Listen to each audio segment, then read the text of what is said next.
નેતા કે બુટલેગર, કારણ કે ચર્ચા આ છેલ્લા કેટલાક દિવસોથી ખૂબ અત્યારે ચર્ચાઈ રહી છે. મુદ્દો એ છે, હવે સૌથી પહેલાં દર્શકોને અને બીજેપી અને કોંગ્રેસના જે પ્રવક્તાઓ છે તેમને આપણે સમજાવીએ કે વિધાનસભામાં જે ડેટા રજૂ થયો હતો એનું કયા પ્રકારની સિચ્યુએશન હતી, એમાં શું દર્શાવાયું હતું, એના પરથી એ ખ્યાલ આવે કે સ્થિતિ કયા પ્રકારની છે. હવે તમે આ 14/2/2024ના રોજ ગુજરાત વિધાનસભામાં આંકડા રજૂ કરવામાં આવ્યા હતા. વિપક્ષનું માનવું હતું અને તેમણે જવાબ માંગ્યો હતો સરકાર પાસે કે ગુજરાતમાં દારૂબંધી છે તો તેની સ્થિતિ કયા પ્રકારની છે. તો સરકારે તેનો જવાબ આપ્યો અને સરકારે એમાં એ કહ્યું કે ગુજરાતમાં રાજ્યમાં 21 જિલ્લાઓમાંથી વર્ષ 2022 અને 2023માં 191 કરોડ રૂપિયા કરતાં વધારેનો દારૂ પકડાયો છે. આ ઉપરાંત તેમાં વિદેશી દારૂ કેટલો હતો તે તેના જવાબમાં સરકારે એ કહ્યું કે વિદેશી દારૂની 1,87,46,053 બોટલ એમણે ઝડપી પાડી છે. એટલે કે આ કરોડોની જ વાત છે ને, 191 કરોડની આખી આ માતબર રકમ છે. તેમાં દેશી દારૂ પણ આવી જાય છે, બિયરની બોટલ પણ આવી જાય છે. અને હવે કેટલા જિલ્લાઓમાં એનું અનુકરણ કરવામાં આવ્યું હતું એ પણ સમજો તમે. 21 જિલ્લાઓનો ડેટા સરકારે 1 બાય 1 આપ્યો હતો અને વિધાનસભામાં જ આંકડો રજૂ થયો હતો. એ આંકડાની આપણે વિસ્તારથી વાત કરી. હવે તમને એ સમજાવું કે ગુજરાતમાં જે દારૂબંધીની આપણે વાત કરી રહ્યા છીએ, પણ ગુજરાતમાં દારૂ આવે છે ક્યાંથી? ગુજરાતમાં દારૂ આવે છે તો બુટલેગરો પહોંચે છે કેવી રીતે? બુટલેગરો જો એમાં સફળ નથી થતા તો નેતાઓ પણ એમાં પોતાનો એક ચાન્સ મારી લે છે. એના વિશે પણ વાત કરીએ, કારણ કે અહીં સમજવા જેવું છે. અને નેતા કે બુટલેગરની જ આપણે જ્યારે વાત કરતા હોઈએ ત્યારે આ સિચ્યુએશન છે. ગુજરાત આખું આ રાજ્ય છે. હવે હું તમને સમજાવું કે ગુજરાતમાં દારૂ કયા કયા સ્ટેટમાંથી આવે છે, કારણ કે આપણા જ પડોશી રાજ્યો છે. જે તમે જુઓ કે રાજસ્થાનની બોર્ડરમાંથી ગુજરાતમાં દારૂ આવે, તમે મધ્યપ્રદેશની બોર્ડરમાંથી ગુજરાતમાં દારૂ આવે, તમે મહારાષ્ટ્રથી ગુજરાતમાં સીધો દારૂ આવે. અને એટલું જ નહીં, દીવ દમણમાં પણ આ જ પ્રકારની સ્થિતિ આપણને જોવા મળે. અને એ આખો યજ્ઞેશભાઈ તમને પણ દેખાતું હશે કે આ એક રોડ મેપ છે કે જેમાં ગુજરાતમાં દારૂ આવે છે.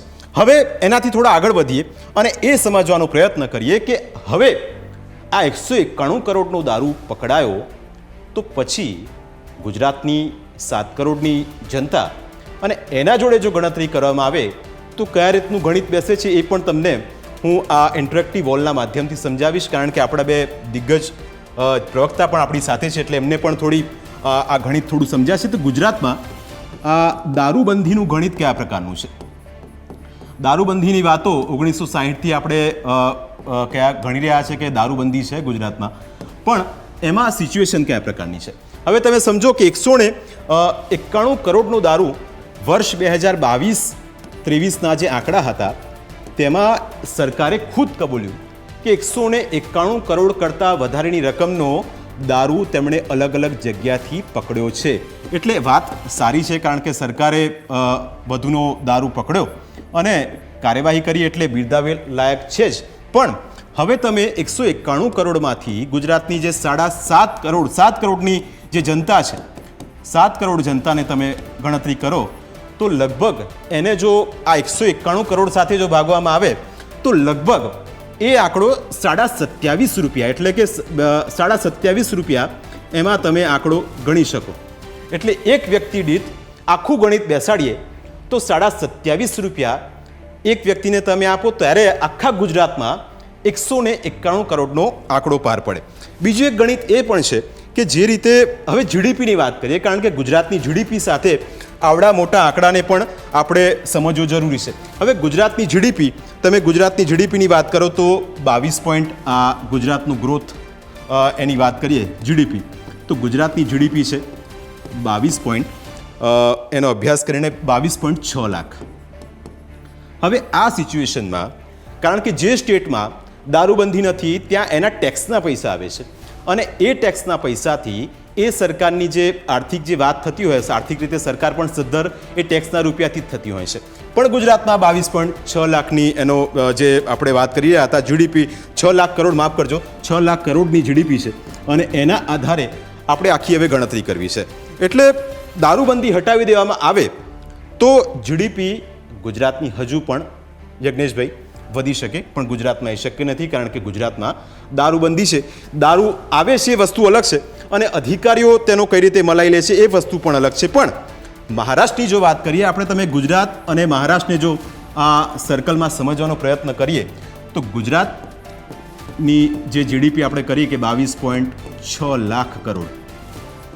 હવે મહારાષ્ટ્રમાં દારૂબંધી નથી, તો મહારાષ્ટ્રમાં તેની રૂપિયાની કમાણી ફક્ત દારૂમાંથી, મહારાષ્ટ્રમાં રૂપિયાની કમાણી ફક્ત દારૂમાંથી થાય છે 23,250 કરોડ. એટલે આ સરવાળો, આ આંકડા, એના પરથી એટલું ચોક્કસ સમજી શકાય કે આ રીતની સિચ્યુએશનમાં આ આખું ગણિત છે એ દારૂબંધીનું.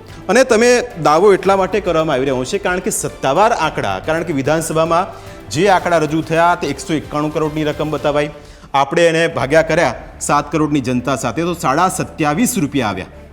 27.5 રૂપિયા એની સાથે આપણે ગણતરી કરી.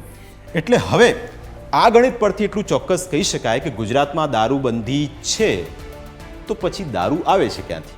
અને એ પણ સરકાર ખુદ કહે છે કે 191 કરોડ કરતાં વધારેનો દારૂ અમે પકડી લાવ્યા છે, જે આપણે અગાઉ વાત કરી કે રાજસ્થાનથી આવે છે.